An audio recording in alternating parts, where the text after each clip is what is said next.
Good evening. Welcome to Liberty and Justice for All. Most of you out there know pretty much what I do from watching the show or from hearing about previews and so forth. And basically what I have been involved in for the last, I don't really remember how many years, is different organizations, different people doing all kinds of research around the country.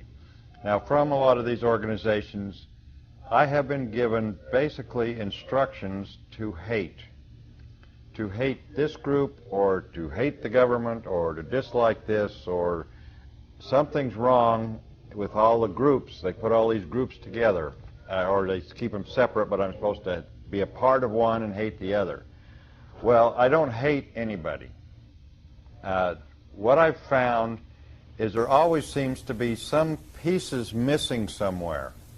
Some of the things that go on that the government does, that the media does, the influence in our life, the fear-causing events that keep going on, have always puzzled me because they never seem to fit together. There was always something missing. You can talk about one group of conspirators doing this, or you can talk about another group, or you can talk about the Federal Reserve, or you can talk about Congress. I don't care who you talk about. They all seem to be getting their orders from somewhere, or their direction. I don't know if orders is the right word. Well, tonight we have Eric Phelps in the studio with us to tell us what he has found out.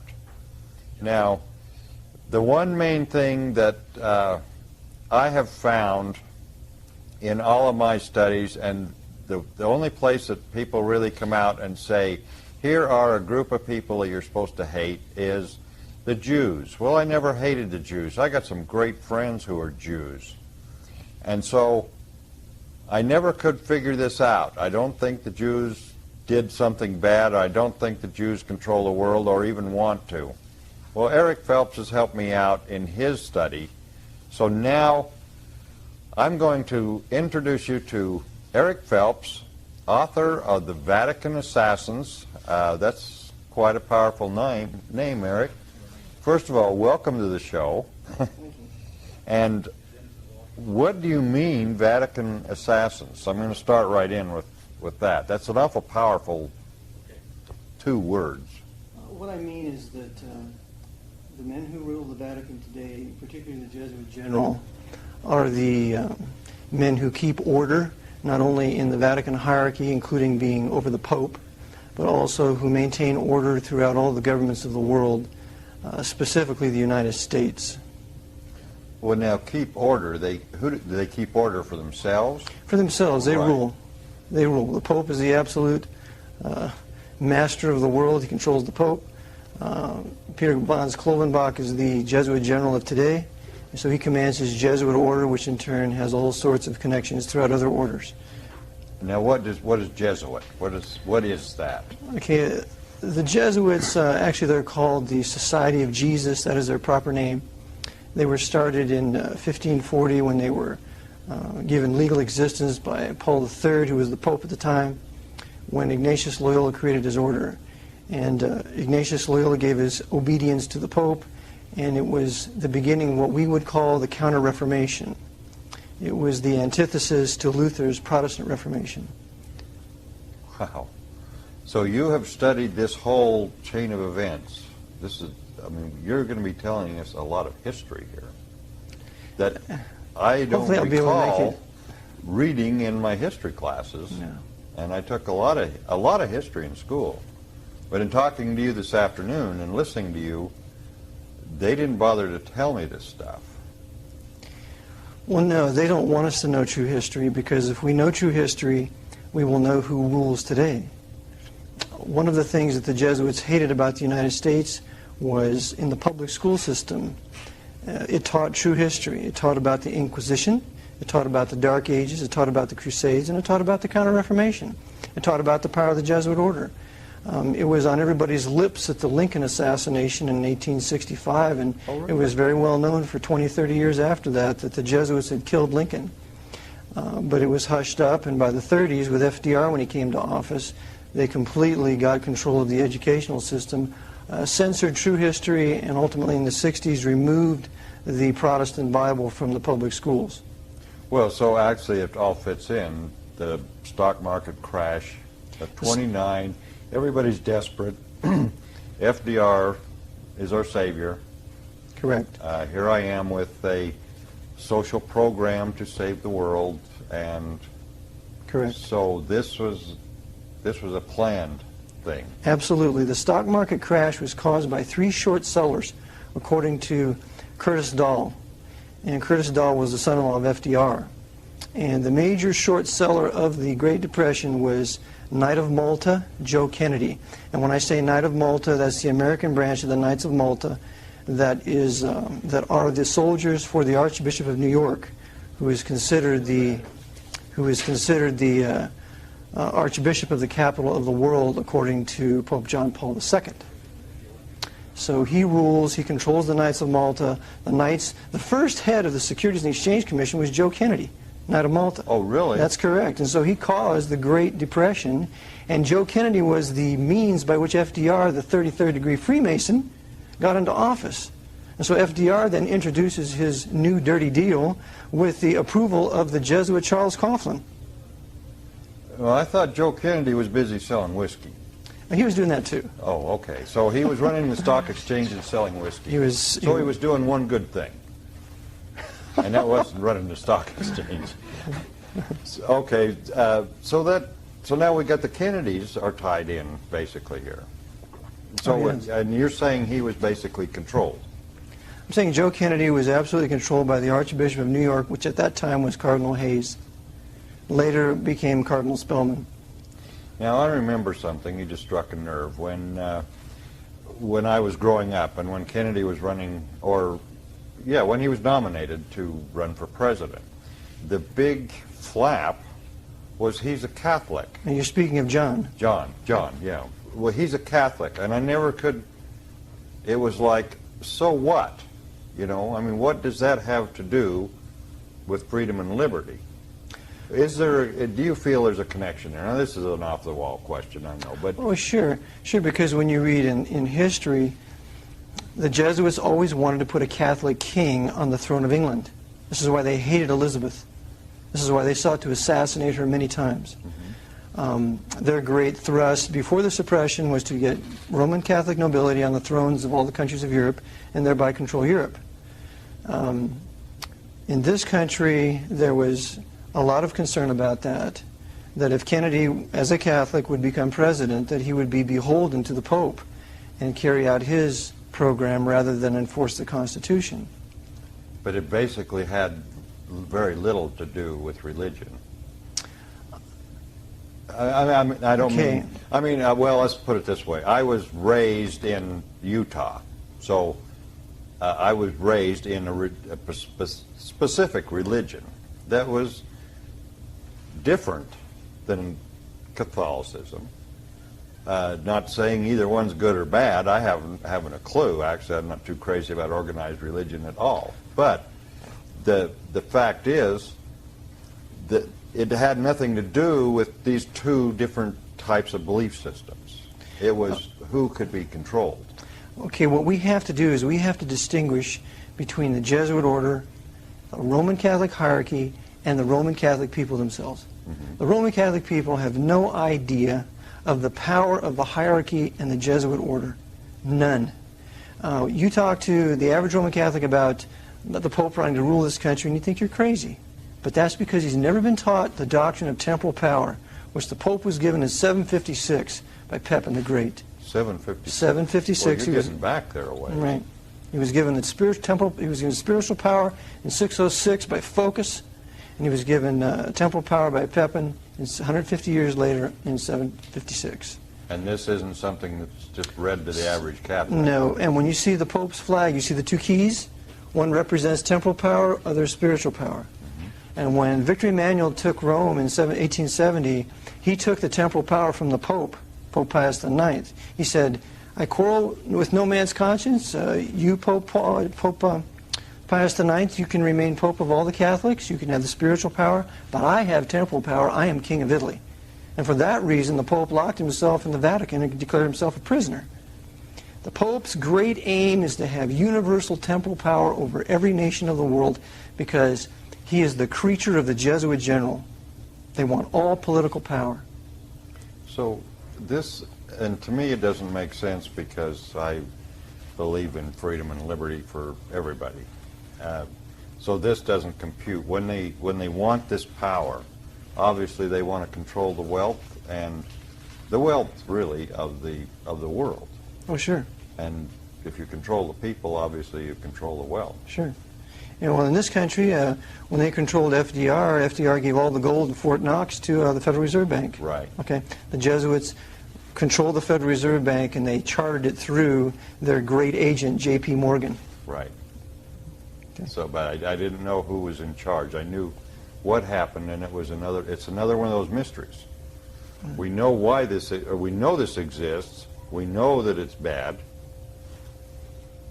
Who's putting all this together? See, there's too much out there that now is all starting to fit together. Mm-hmm. Now I feel like things are kind of coming to a head. Mm-hmm. It's like a bubbling pot. It's bubbling, and all this scum is coming up to the top, and trying to scrape it off to find out what is down there is what's tough. And I think you are providing us with some answers. So, but it's all fitting together. Anyway, back to the Federal Reserve.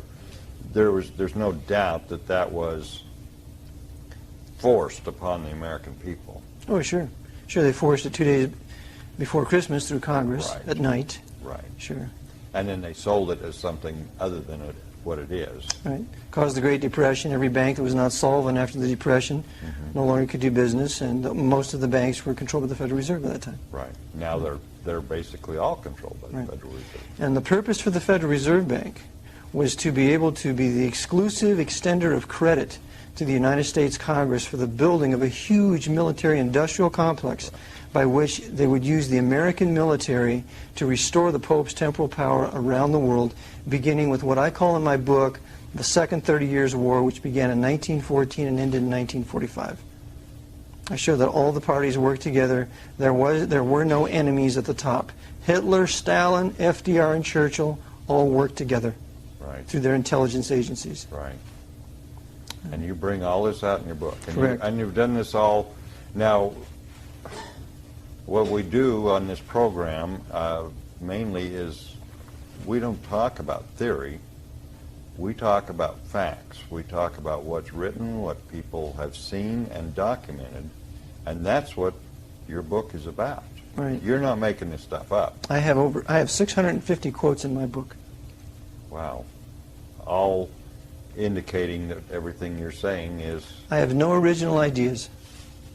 I take from what these men have said over the last 300 years, these authors, and put it all together and paint the picture of what I have in the book.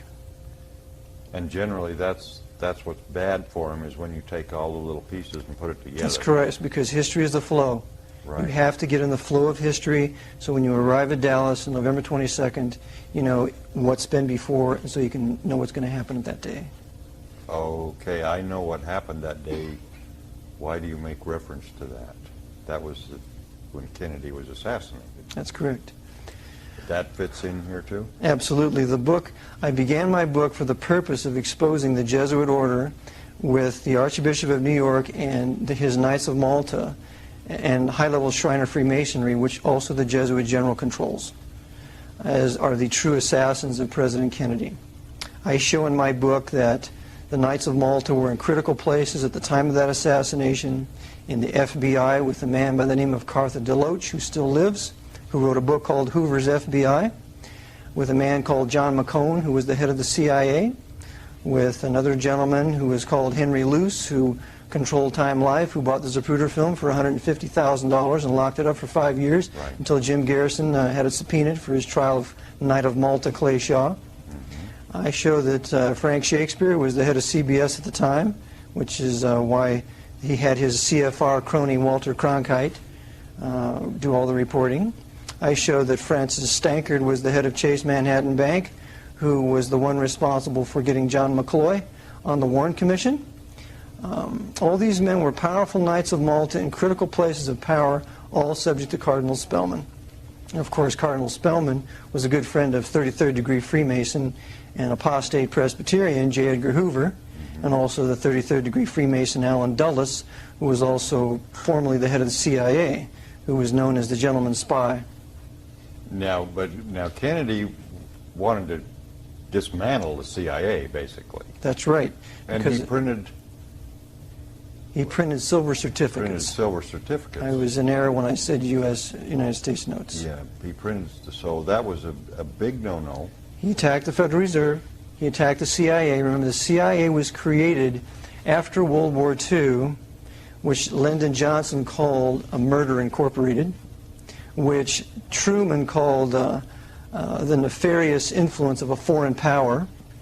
And the CIA was patterned after the SS.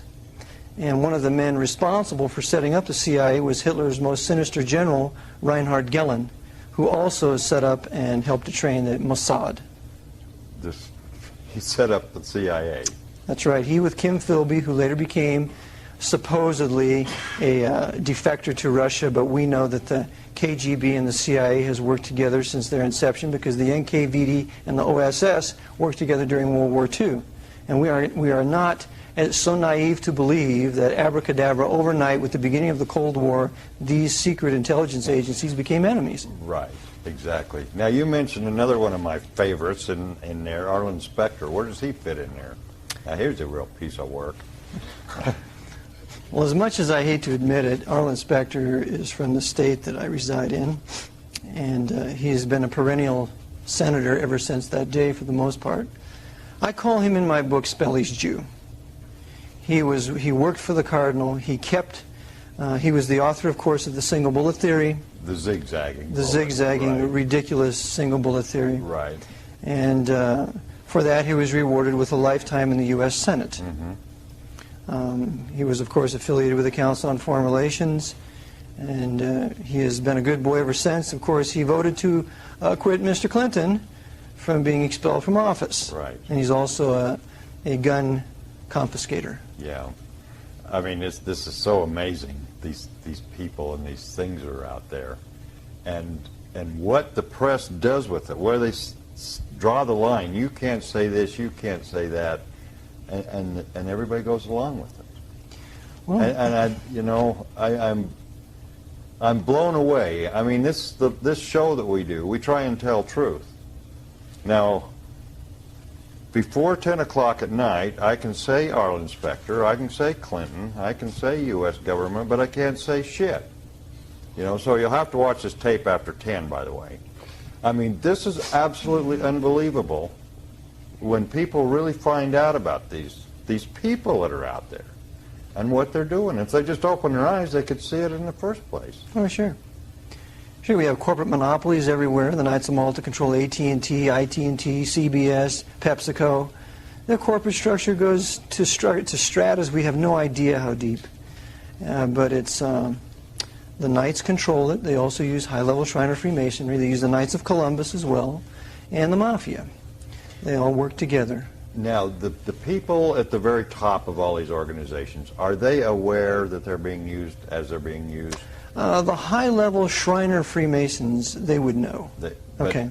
But most people. But most people down below, they don't know. The Knights of Columbus are taught to hate the Freemasons. They're taught that they're enemies. And at a lower level, they probably fight it out a few times. But at the high levels, you have, for example, at the beginning of the Vietnam War, the Secretary of the Navy was Francis Matthews.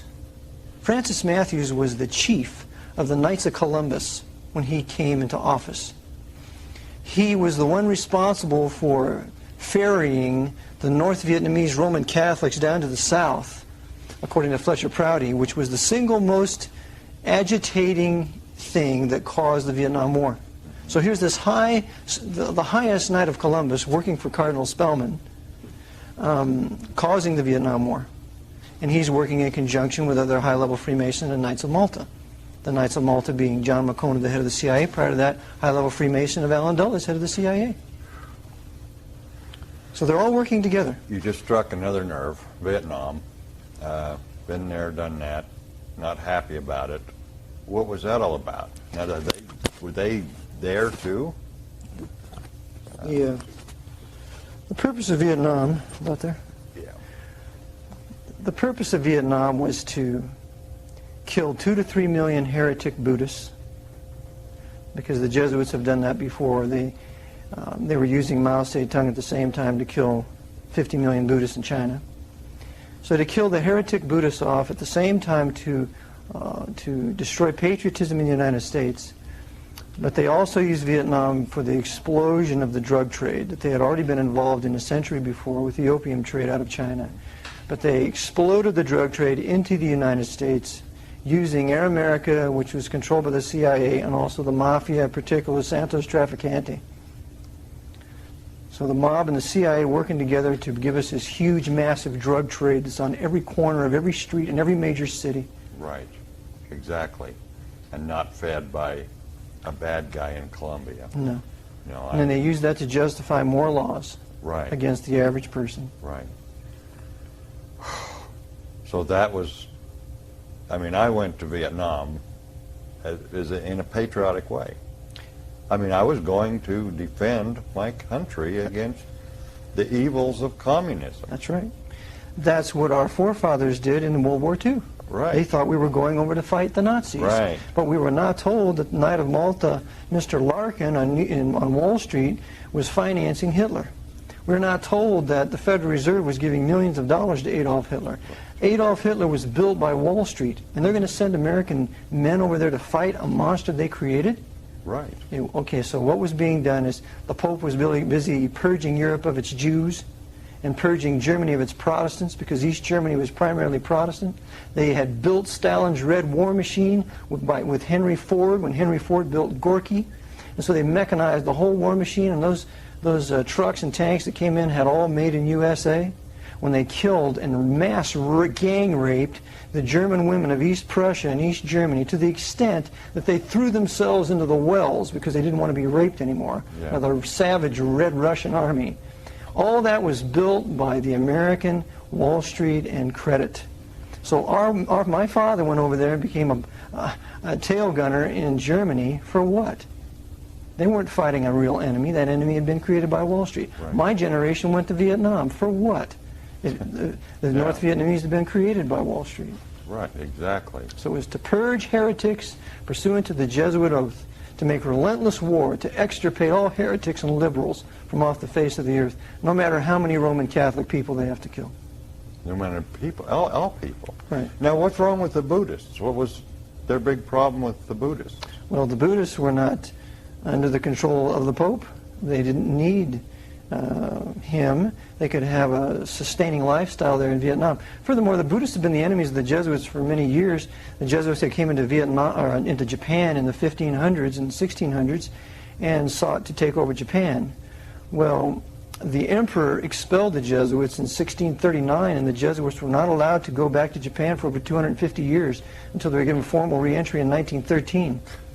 So Magic year. right. So it was the Buddhists have been the enemies of the Jesuits for a long time, but the Jesuits feigned themselves to be Buddhists to get control. But the Buddhists, and I've had a lot of experience in Vietnam and other places with Buddhists. Buddhists are about one of the most gentle groups of people, loving, caring, leave me alone, I'm going to learn for myself. I mean, they're not war people. Right. They're not even. But they don't want to be controlled by the Jesuit temporal power. Right. Because that's why the Buddhists set themselves on fire in Saigon, because of the terrible persecutions of that Jesuit tool, Diem. Mm-hmm. He was persecuting the Buddhists all throughout Vietnam, and so they were protesting by burning themselves. And of course, Diem was the creature of Cardinal Spellman.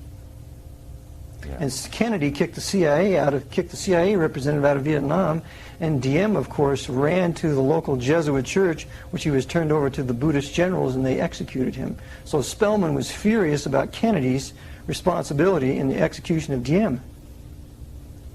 Oh, really? Right. So now, but every time you turn around, apparently in your research, this all fits together. It's all about the Jesuits restoring the temporal power of the Pope around the world by erecting dictators in every country that are loyal to and obedient to the Pope. of Jesuit making. And when I refer to the Pope of Jesuit making is the infallible, quote-unquote, Pope of 1870. Prior to 1870, he was not considered to be infallible. Well, I can see, and I have to go in my area a little bit, I can see right now why the Constitution, as written, would be a threat to this control. Why we have this second corporate government in place that basically, under a whole different administration, people still think that they're under the Constitution, but we actually have this corporate government, which is a tool. It's a puppet. It's corporate government, Federal Reserve, bad guys up high. That's basically what we have. And if the Constitution were there and the people were taught under the Constitution, I don't mean to beat it to death, except if it were in place and people went to school and learned about it and learned about individual freedom, they would learn to do probably the worst possible thing, and that would be to think and to have common sense and to think for themselves. That would be the enemy of this group, right? I mean, that's... Sure. The Constitution is a simple document. There's 7 sections. Yeah. It was written for anybody with an 8th grade education. It doesn't take a master or a lawyer or a great Supreme Court justice to give us the meaning of what the Constitution says. Anybody that can read and has common sense can know what the Constitution says, just like the Bible. So we don't need these great interpreters. They just interpret to twist and distort, to justify their evil actions that they do against us. Right. But the structure of power is the Archbishop of New York controlling the Council on Foreign Relations of New York. Rockefeller Center is right across the street from St. Patrick's Cathedral. The Knights of Malta, located in St. Patrick's Cathedral, can go right across the street to Rockefeller Center, to Time Life, and then from there the CFR controls all the bureaucracies of the federal government. Right. So if we were to eliminate this bureaucracy or this shadow government, I don't know what else to call it, it's ridiculous, but if the good guys, so we got a whole bunch of people out there that said, oh, I'm an American, I've learned to think, I'm going to think, got together and reinstated this simple document that we were just talking about, it would basically be a war, I would think. That's correct. Again, we have to go back to our history of the Jesuits to understand this topic, and that is, in Europe, they had been expelled from every country by the end of the 19th century. The mass firebombing of Germany and the mass firebombing of Japan was payback. Mm-hmm. Germany had expelled the Jesuits in 1872, would never allow them to return. So the mass firebombing of Germany was payback time for that. Right. Japan had expelled the Jesuits in 1639. The mass firebombing by the American bombers was payback for that. So whenever you seek to break the Jesuit power in your country, you're going to have an invading military force, for which I believe they're preparing Red China, Russia, and a huge Muslim host, and using Cuba as a staging base in the east and landing on our west coast naval ports in the west. So basically, unless we cooperate, they'll come and annihilate us. That's their threat. But where do we get our liberty? We get our liberty from the Protestant Reformation. When does the modern era begin? The modern era begins in 1648 with the victory of the 30 Years' War and the Treaty of Westphalia. That's when the Dark Ages ended and the modern era began. That's when inventions begin. That's when art begins to flourish. That's when Rembrandt goes to Amsterdam and paints his beautiful portraits. That's when music starts to flourish with men like Bach. We did not have all these wonderful arts in the Dark Ages. Medical schools were closed. The great medical schools of Rome had been shut down. It was illegal to perform an autopsy. You couldn't find how the muscle tissues worked and the central nervous system and the circulatory system.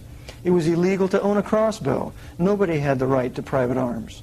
All that ended with the modern era, with the victory of the Protestant Reformation and the 30 Years' War. Yeah. And so if we're going to return to that, We need to return to the maxims of the Reformation, return to the King James Bible, and we need to never give up our guns, because the man who wrote the Bill of Rights was a Baptist Calvinist by the name of James Madison. In the First Amendment, he protects our right to the sword of the Spirit, which is the Word of God. In the Second Amendment, he protects our right to the sword of just defense, which is the right to bear arms. Right. We need them both. Well, without the second one, we can't have the first one anyway. Right. So absolutely we need them both. And those are two that I would say are the principal ones that are under attack. The guns, of course, being the first, and under all kinds of different veils of crap. I mean, they feed so much, can't say that word before 10 o'clock, but they feed so much stuff to us that is so unbelievable, but yet I hear it parroted back from people. I mean, I hear some of this stuff, and I'm thinking, where did you get an education? Where did your thought process go? And that's the schools, right? Sure. And the source of the other education is Hollywood. I call Hollywood the Jesuit theater. And I got that term from Boyd Barrett in his book on the secret and power of the Jesuits. Hollywood is the Jesuit theater. All their propaganda that they want to change the American culture with begins in Hollywood. So there they attack gun rights. The only people that have guns are the police and criminals. Right. The average guy that's a decent individual, he can't have a gun. So the other thing is that in every fascist military dictatorship, because every communist country is a fascist military dictatorship, communism is an economic system. As far as political governing is concerned, it's fascism. In every fascist communist state, nobody has any guns. Right. You don't have guns, you have terrible persecution, mass death, and so on. So anybody that advocates the abolition of gun ownership is really advocating that. Oh, absolutely. I mean, there's no question. And the people I talk to, and I hesitate to use the word intelligent, not ignorant. And ignorant doesn't mean you're dumb. It means you don't know. Without knowledge. Yeah. And there are so many ignorant people out there that if they would realize that they're only ignorant, not stupid, and just open their eyes. That's, you know, just like what you're saying right now is to a lot of people, even some of it to me. I mean, I've gone through a lot of your manuscript. Pretty scary stuff, but it makes sense. And if the people would just look at it and say, my God, that is a fact. This took place. This happened. They did this, and this was the result. This is what they want now. I mean, you can relate things that you've got in here in the 1600s to tomorrow afternoon, I'm sure. Sure. I know, certainly yesterday afternoon. So it's good to have a key. And why people would... Now, I know what's going to happen after the show's over. My phone's going to start ringing. You hate the Catholics, or you don't like this, or you don't like that. You're picking on religion. And, I mean, I can hear them all right now. They won't have any justification for this. Well, see, I devote my book to 4 Roman Catholic priests. I devote my book to Charles Cheniquy, who was the one who exposed the Jesuits as the Lincoln assassins in 1886 with his great work, 50 Years in the Church of Rome. I devote my book to Jeremiah Crowley, who was an Irish priest who came here and who wrote 2 great works. The first one is called Romanism, Menace to the Nation, written in 1912, and he also wrote another one called The Pope, Chief of White Slavers, which is a tremendous topic. And he warned that the Vatican, or the Jesuits, were going to get control of this government and use this government to restore the temporal power of the Pope. That book gave me the key to understand all the U.S. foreign policy for the last 100 years. The other priest I dedicated to is Emmett McLaughlin. He's an Irish priest. He was a Franciscan. And he wrote some tremendous books. One was Crime and Immorality in the Catholic Church. Another was The People's Padre. Another was an investigation, I believe that's the word, into the assassination of President Lincoln. But he wrote several great works. So those 4 priests I devote this book to, and if I was anti-Catholic, I wouldn't be coming to the defense of Catholic John Kennedy and his son, John Kennedy Jr., for his murder. Right. So the issue is not Catholic or Protestant. The issue is right and wrong. Who did what to who? Yeah, but I think my point is the media has got people so brainwashed that that's all they hear. Oh my God, he said not good and Catholic in the same sentence. See, that's why they can't understand the flow of history. Right. They're thinking England Protestant, America Protestant, but it's England and America that the Jesuits captured, used those two powerful Protestant nations to attack and destroy the Russian Empire and the German Empire in World War I and World War II. They used it to attack and destroy their enemies of Germany and Russia. So we got to forget these labels of Catholic and Protestant, and we got to find out where the Jesuits are in every nation and see what they're doing there. Right. And who, exactly, and this hierarchy of control is, I don't know if that's the right word or not, but after reading what you have in here, this is a history book that should be required reading for everybody before they get out of high school. I don't care if they can add 2 and 2. They have to know what this history is. What they do with it is what they do, just like we tell everybody on the show all the time. We don't care what you do with this information. It's up to you. You're the one that either has morals or you don't. So if you're armed with the history, if you're armed with the knowledge, then you can determine what's right and wrong and how you're going to react. But I don't know, how can we go about getting this in all the 3rd grade primer? I think this would be perfect. It's, there's always been good men of every age, and always men who wanted to do what was right of every century. And it's going to have to be up to them. There is no Savior. There is no hero, humanly speaking. I mean, the Lord Jesus Christ is our Savior if we believe on Him by faith, according to Romans 1:17. But as far as men that live now, there's no one that can come and deliver us from this. It's going to take individual good men and women that will speak the truth in love and then do what they can in the power of the Spirit to resist these men, because at the top they're Luciferians. They worship Lucifer, and so there's a lot of occult power in what they do. So it's not just physical. And when good men and women begin to do what they should do, then things will change. Automatically. It isn't like a war. You don't have to line up and start shooting. Well, beginning, it's a spiritual war. It's a spiritual warfare that we have to deal with. But unfortunately, it always becomes physical. They always bring in an invading army. That's their only answer. I mean, sure, that's their answer, and they're prepping them now for that. For example, the bombing of the Chinese embassy in Yugoslavia. I mean, that was not a mistake. They're firing up the Red Chinese to want to invade us. Yeah. And they're going to do the same thing with the Russians. They're firing up the Arabs to invade us now. They've already entered into a pact to destroy the great Satan.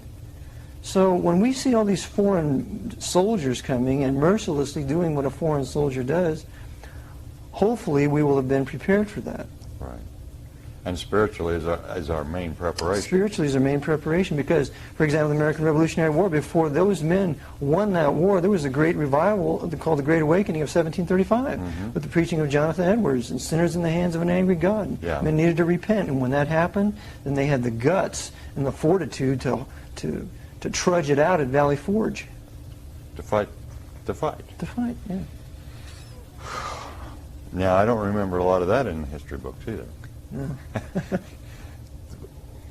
Who writes history books? To the victor goes the spoils. Whoever is in control writes history. Right. So if you have men with an agenda for world government and the Pope ruling your country, they're going to write the history. Like Macmillan, like Scribner, like all these various publishing houses out of New York, they wouldn't touch my book. Whoa. Because the Archbishop controls all those publishers. So they're going to control the press, just like what they said they would do in the fourth session of the Council of Trent. Because remember, the fourth session of the Council of Trent condemns freedom of speech, freedom of press, and freedom of conscience. Right. And so that's in direct antithesis to our Bill of Rights, and that's one reason why they destroyed the state of Virginia in the Civil War. Because Virginia produced the Declaration of Independence, the U.S. Constitution, the Virginia and Kentucky Resolutions, and the Monroe Doctrine. Right. Yeah. All very detrimental to their efforts. Totally contrary to the Council of Trent. Right. So we're possibly in a situation of being punished again for thinking for ourselves, if in fact that's enough people will actually do that. And I see the reaction a lot when I talk to people about something logical or something factual. And I can't think of it, for instance, but you get in front of a group, and I've had this happen a number of times, that maybe are adversary. You don't know for sure, but you get in front of a group that you don't know exactly how to think, and you bring up an issue or a situation backed up by facts and logic, and their only response is an explosion. That's the only thing they do. It's a total emotional explosion back at you, telling you that to take basically your facts and your common sense and stuff it. This would be the war. I mean, this would be their why that would be their only retaliation would be physical violence. That's the only way they could get to us. Is that wrong, or?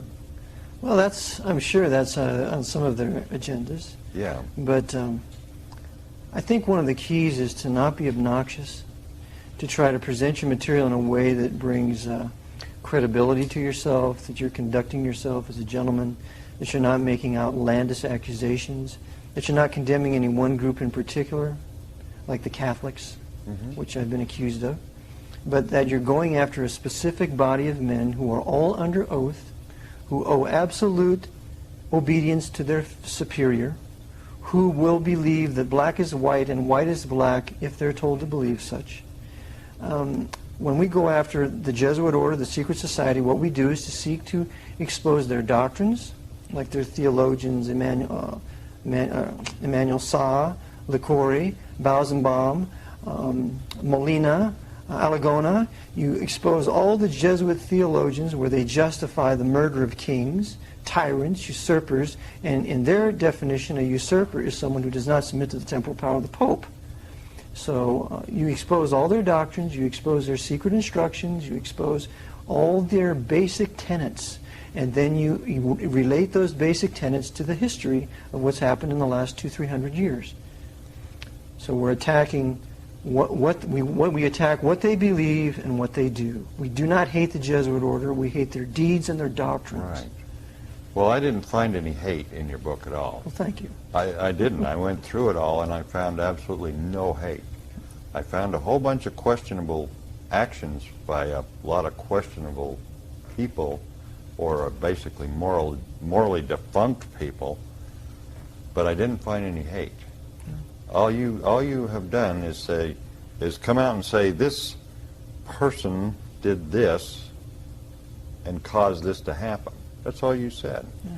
And it's very well documented. Yeah. And we also have to realize that we've been victims. We've all been victimized to a certain degree, more or less. We've all been robbed through the income tax. We've all been used to fight the Jesuits' foreign wars. Several of my dear friends were killed in Vietnam. I have a swim teacher that I loved very much who was killed there. We've been victimized by them. And so what we need to do is tell the truth as to who really did this. Now, the Kennedy family, they've been victimized. Is there any, reason why Teddy Kennedy shouldn't be a drunk? He knows who killed his brothers. But do you think he could ever say a word about it? Oh, no. Never.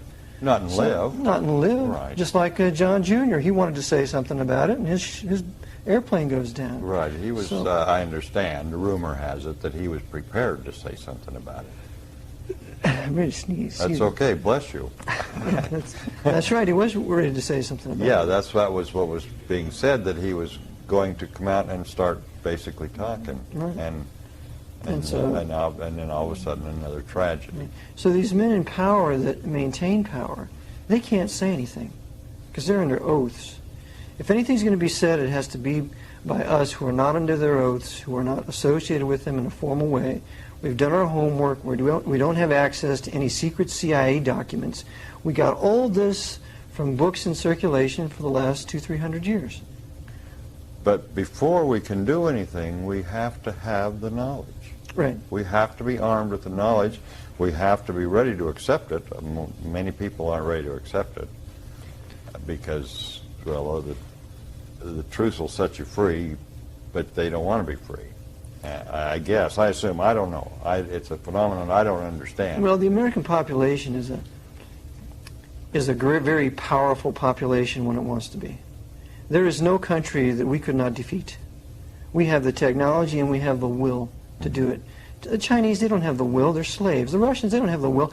And during World War II, if Hitler's invading army would have been half civil to the Russian people, they would have joined him to overthrow Stalin.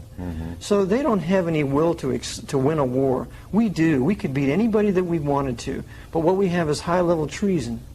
We have where they're selling us out. So there's no one that can beat us if we want to. The problem is we are controlled by Hollywood, by the moguls there. We are controlled by the American Medical Association, by all the drugs and vaccinations and immunizations that they've given us. Right. And we're controlled by the consumption of drugs and the abuse of alcohol. So you get people addicted to games and amusements. They're more concerned with the batting average of a baseball player rather than who runs their government. So you get them concerned with that and the road rage, and get them addicted to violent and sexually promiscuous movies, and that's what your culture becomes. Right. The art form dictates the culture. Right. And so they've got it. And so until we can break our minds away from that kind of control, we really can't perceive their power. Well, more and more people, I mean, the good news is more and more people are seeing through this. You know, your Monday night beer drinking belcher is becoming more extinct because they're happening. I see it all the time. They are saying, wait a minute, what's going on here? And I think probably too many commercials hasn't totally fried their brain as they're supposed to. They're saying, wait a minute, I'm not that stupid. And so there is a trend. There is good news here. Well, I hope the gun issue wakes people up, because I think the average guy realizes that if you don't have a gun, you can't defend yourself. Right. And you need to defend yourself. It's not the police's responsibility to defend you, according to the Supreme Court. It's not really the Army's responsibility to defend you if you're going to be invaded. It's your responsibility to defend yourself. Right.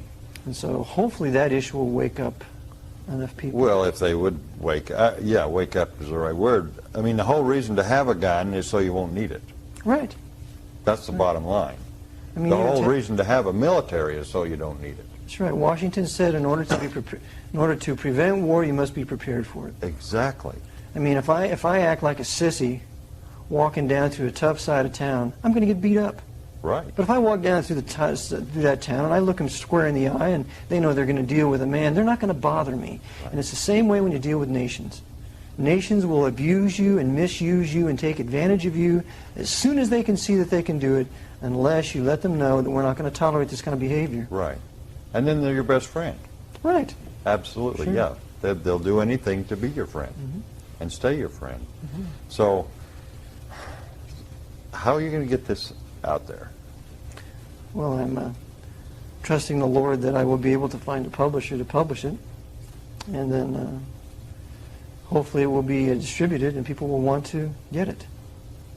Well, I hope so too. I would like to get it in the hands of every preacher, that he could preach it from the pulpit, because that's where it needs to begin. And then in Christian schools where they could begin to teach that to the children. Right. Because my generation and my father's generation was pretty well brainwashed, and what we need is a younger generation that knows the truth from about the time they're 18.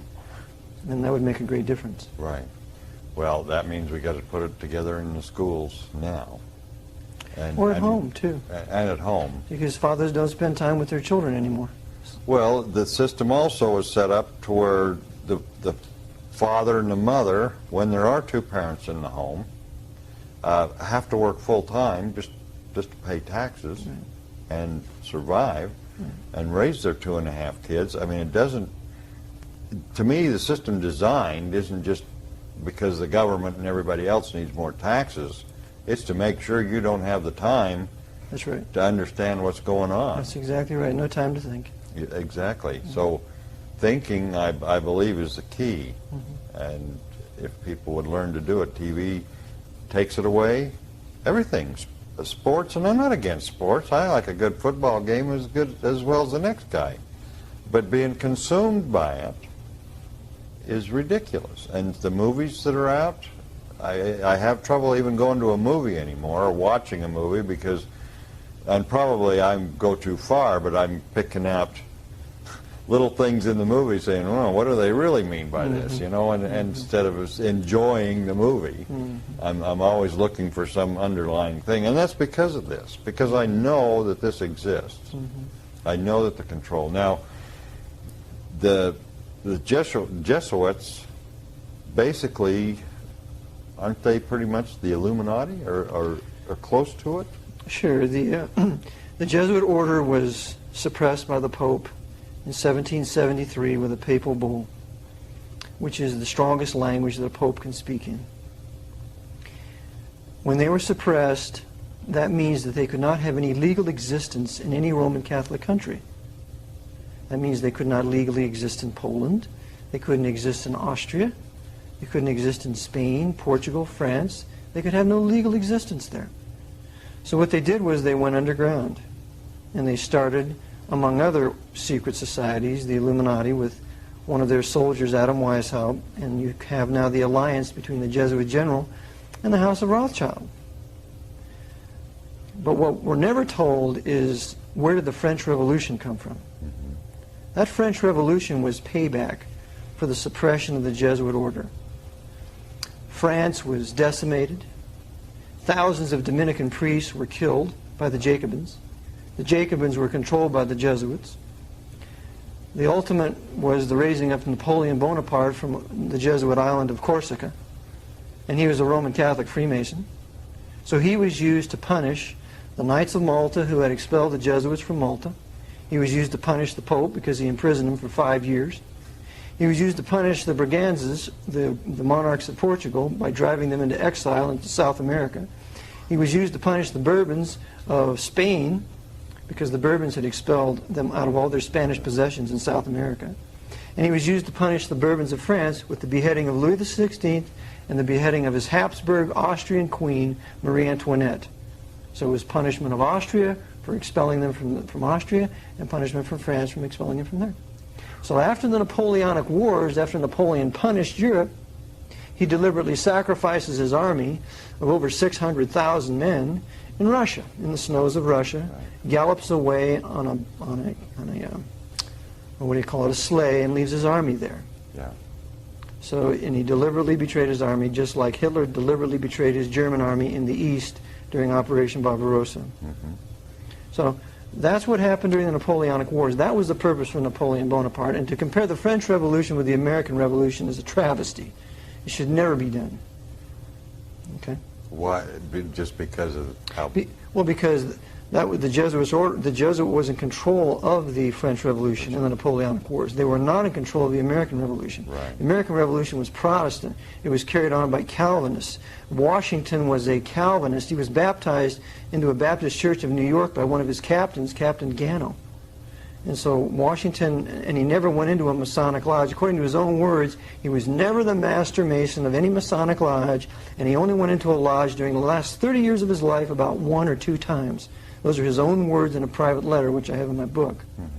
So it was a Protestant, Calvinistic resistance to tyranny by the Jesuit King of England, King George III, whereas the French Revolution was payback. It was vengeance. But do you think that, I mean, I've studied the Revolution, and you're right, it was a totally different thing.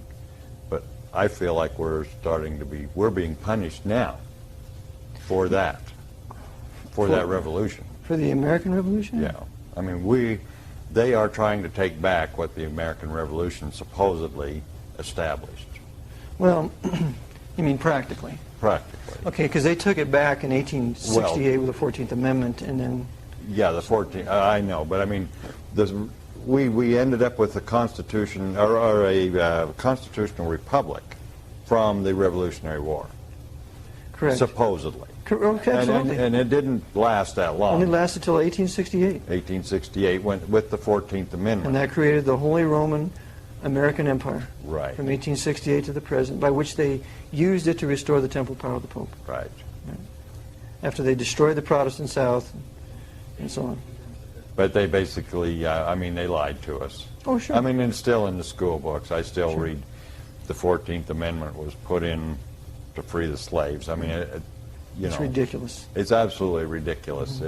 If people, again, would study it and learn what it says and what it means, and then know who they are, and remember how to think. Or just think. I mean, just when you see something going on that doesn't make sense, think about it. That's all. Well, when you have professionals that don't want to think, it's very hard to ask the common guy to think, even though they're probably more capable. For example, we have an epidemic of cancer, and yet nobody wants to deal with the causes for that. Right. We have an epidemic of heart disease. They don't want to deal with that. So it's a difficult thing to do, but if we want to be free, freedom carries with it the responsibility of being able to think for yourself and doing what you need to do. Well, you brought up an interesting term this afternoon. I never heard it put quite this way, layman.